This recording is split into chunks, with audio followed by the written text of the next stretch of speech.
Hello friends, जैसा कि आप जानते हैं हम समय समय पर आपके लिए टॉप बुक लिस्ट लाते रहते हैं। इसी कड़ी में इस बार हम आपके लिए दुनिया भर की उन बेहतरीन बुक्स की लिस्ट लाए हैं जिन्हें 2015 में पब्लिश किया गया है। I am Yashita Mehra and you are watching Bookbaaz. If you had not subscribed our channel, please do subscribe and don't forget to press the bell icon so you can get our all updates. तो हमारी list की पहली book है A Little Life। A Little Life अमेरिकी लेखक Haniyeh यानागिहारा का 2015 का उपन्यास है जिसे डबलडे द्वारा पब्लिश किया गया था। इस पुस्तक में 814 पेज है और इसे अंग्रेजी भाषा में लिखा गया है। पुस्तक 18 महीनों के दौरान लिखी गई थी। लंबे और कठिन विषय के बावजूद ये समीक्षकों द्वारा प्रशंसित बेस्ट सेलर बन गया। उपन्यास 4 दोस्तों के जीवन पर केंद्रित है। जूड सेंट फ्रांसिस एक रहस्यमय अतीत के साथ एक विकलांग प्रतिभा है।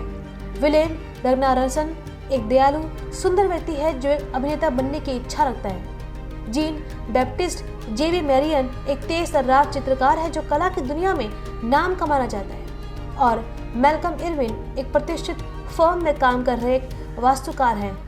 उपन्यास का मुख्य फोकस गुड़ वकील जुड है।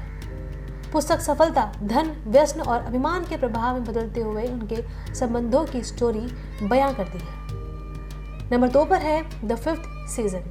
The fifth season N.K. Jameson का 2015 का साइंस फिक्शन उपन्यास है जिसे ऑर्बिट द्वारा अंग्रेजी भाषा में पब्लिश किया गया था। इस पुस्तक में 512 पेज हैं और इसे 2016 में सर्वश्रेष्ठ उपन्यास के लिए ह्यूगो अवार्ड से सम्मानित किया गया था। ये ब्रोकन अर्थ श्रृंखला में पहला खंड है और इसके बाद द ओबेलिस्क गेट और द स्टोन स्काई है। एक प्रस्तावना में एक असाधारण रूप से शक्तिशाली ओरिजेन दुनिया की दुखद स्थिति पर चर्चा करता है और अपनी जाति के उत्पीड़न पर शोक व्यक्त करता है। फिर वह अपनी विशाल शक्ति का उपयोग पूरे महाद्वीप को उसकी लंबाई में खंडित करने के लिए करता है, जिससे रिकॉर्ड किए गए इतिहास में सबसे खराब 5वें सीजन का खतरा होता है। कहानी तब अलग अलग समय अवधि से स्थिरता में 3 महिला ओरिजेन, एसुन, दमिया और साइनाइड की लाइफ के आसपास घूमती है। नंबर 3 पर है the green road. The green road Irish लेखक एनी एनराइट का 2015 का उपन्यास है जिसे पहली बार जोनाथन केप द्वारा अंग्रेजी भाषा में प्रकाशित किया गया था। इस पुस्तक में 310 पेज हैं और ये एनराइट का छठा उपन्यास है। ये काउंटी क्लेयर आइलैंड के एक परिवार से संबंधित है और रोसलिन मैडिगन और उसके बच्चों डैन, एम्बेट, कॉन्स्टेंस और हैना के बदलते परिवार की गतिशीलता से संबंधित है।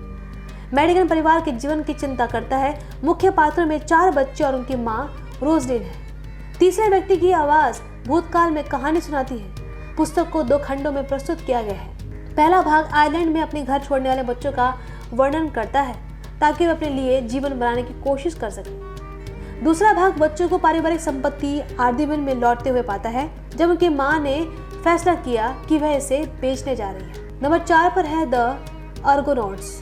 द आर्गोनॉट्स कवि और आलोचक मैगी नेल्सन की किताब है जिसे 2015 में ग्रे वॉल्फ प्रेस ने अंग्रेजी भाषा में प्रकाशित किया गया था। इस पुस्तक में 160 पेज हैं और ये संस्मरण के साथ दार्शनिक सिद्धांत को मिलाता है। पुस्तक में ट्रांसजेंडर कलाकार हैरी टोस के साथ उनके रोमांटिक संबंधों पर चर्चा की गई है जिससे उनकी गर्भावस्था के साथ साथ माता पिता की मृत्यु, ट्रांसजेंडर अवतार, शिक्षा, पारिवारिक संबंध और भाषा की सीमाओं से संबंधित विषय शामिल हैं। नेल्सन गिल्स, डेलियस, जूडिथ बटलर और ईव कोसोर्स्की सेडगविक सहित कई दार्शनिकों के विचारों की खोज और आलोचना भी करते हैं। शीर्षक रोलैंड बार्थेस का एक संदर्भ है।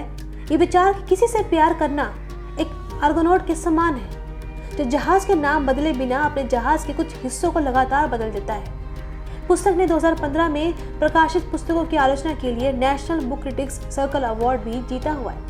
नंबर 5 पर है between the world and me. Between the world and me 2015 में अमेरिकी लेखक ता-नेही कोट्स द्वारा लिखित और स्पीगल एंड ग्रू द्वारा अंग्रेजी भाषा में प्रकाशित की गई बुक है और इस पुस्तक में 176 पेज है। ये लेखक के किशोर बेटे को संयुक्त राज्य अमेरिका में ब्लैक होने से जुड़ी भावनाओं, प्रतीकवाद और वास्तविकताओं के बारे में एक पत्र के रूप में लिखा गया है। कोट्स अमेरिकी इतिहास को दोहराते हैं और अपने बेटे को अमेरिकी संस्कृति में बुनी गई नस्लवादी हिंसा के बारे में बताते हैं। कोट्स बाल्टीमोर में अपनी युवावस्था के संक्षिप्त आत्मकथात्मक खाते से आकर्षित होते हैं। स्कूल, पुलिस और यहाँ तक कि सड़कों जैसे संस्थानों के अनुशासन, खतरे और काले पुरुषों और महिलाओं को अलग करने की धमकी देने के तरीकों का विवरण भी देती है। ये काम जेम्स बाल्डविन की 1963 की पत्र पुस्तक द फायर नेक्स्ट टाइम से संरचनात्मक और विषयगत प्रेरणा लेता है। बाल्डविन के विपरीत कोर्ट्स श्वेत वर्चस्व को एक अविनाशी शक्ति के रूप में देखते हैं, एक ऐसा जिसे अश्वेत अमेरिकी कभी नहीं मिटाएंगे, लेकिन हमेशा से खिलाफ संघर्ष जरूर करेंगे। नंबर 6 पर है the sellout. The sellout Paul Beatty का 2015 का उपन्यास है, जिसे फरार, स्ट्रॉस और गिरोक्स द्वारा अंग्रेजी भाषा में प्रकाशित किया गया।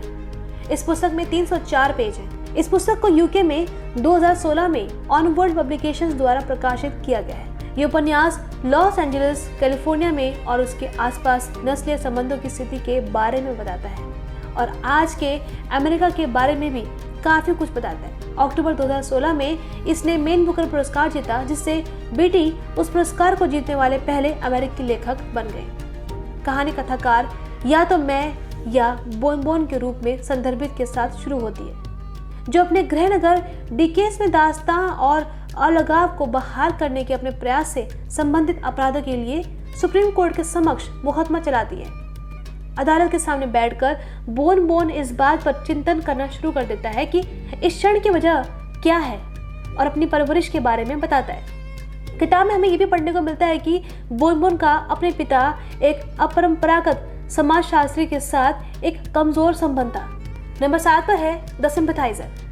द सिंपैथाइजर वियतनामी अमेरिकी प्रोफेसर वियत थान गुयेन का 2015 का पहला उपन्यास है, जिसे ग्रोव प्रेस ने अप्रैल 2015 को अंग्रेजी भाषा में प्रकाशित किया गया। इस पुस्तक में 416 पेज हैं और ये सबसे ज्यादा बिकने वाला उपन्यास है और फिक्शन के लिए 2016 के पुलित्जर पुरस्कार का प्राप्तकर्ता भी है। उपन्यास को आलोचकों से आमतौर पर सकारात्मक प्रशंसा मिली और इसे न्यूयॉर्क टाइम्स के संपादक की पसंद का नाम दिया गया। एक राजनीतिक कैदी के जबरन स्वीकारोक्ति में फ्लैशबैक के रूप में सेट ये पुस्तक 1975 में दक्षिण वियतनामी सरकार की कहानी और लॉस एंजलिस में अमेरिकी निर्वासन में बाद की घटनाओं को एक आधे वियतनामी आधे फ्रांसीसी अंडरकवर कम्युनिस्ट एजेंट की आंखों के माध्यम से बताती है। साइगोन के पतन से लेकर लॉस एंजलिस में शरणार्थी शिविरों और पुनर्वास तक, फिलीपींस में फिल्म सलाहकार के रूप में अपने समय तक और अंत में वियतनाम में उनकी वापसी और बाद में कारावास तक। एक बात और, पूरे उपन्यास में जासूस का नाम नहीं लिया गया। नंबर 9 पर है a god in ruins. A god in ruins cat Atkinson का नौवां उपन्यास है, जो 2015 में डबल डे यानी यूके लिटिल ब्राउन यूएस द्वारा अंग्रेजी भाषा में प्रकाशित हुआ था। इस पुस्तक में पृष्ठों की संख्या 468 है। पहली पुस्तक द्वितीय विश्व युद्ध सहित आधी सदी तक फैली हुई है और दूसरा पूरी तरह से इसके भीतर सेट है। इसने 2015 में उपन्यास के लिए कोस्टा बुक अवार्ड जीता। उपन्यास टेडी टॉड के जीवन के बारे में है। उनके जीवन की घटनाओं को कालानुक्रमिक क्रम में प्रकट नहीं किया गया। ये पुस्तक royal air force RAF Halifax के रूप में उनकी एक संक्षिप्त झलक के साथ खुलती है। इसके बाद द्वितीय विश्व युद्ध में बमवर्षक पायलट फिर अपने बचपन और अपने बच्चे और पोते पोतियों के जीवन की घटनाओं पर फोकस करता है। कभी कभी अपनी यादों को अपने परिवार के सदस्यों के जीवन की घटनाओं के साथ जोड़ भी देता है।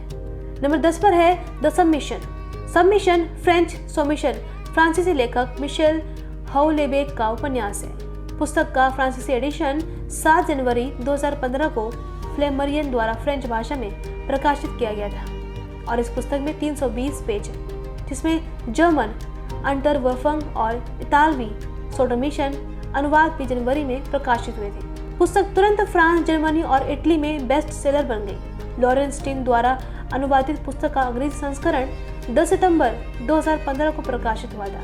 उपन्यास एक ऐसी स्थिति की कल्पना करता है जिसमें इस्लामवादी और प्रतिसत्तात्मक मूल्यों को कायम रखने वाली एक मुस्लिम पार्टी सोशलिस्ट पार्टी के समर्थन से फ्रांस में 2022 के राष्ट्रपति चुनाव जीतने में सक्षम है।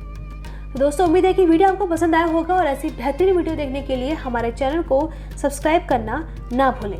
शुक्रिया।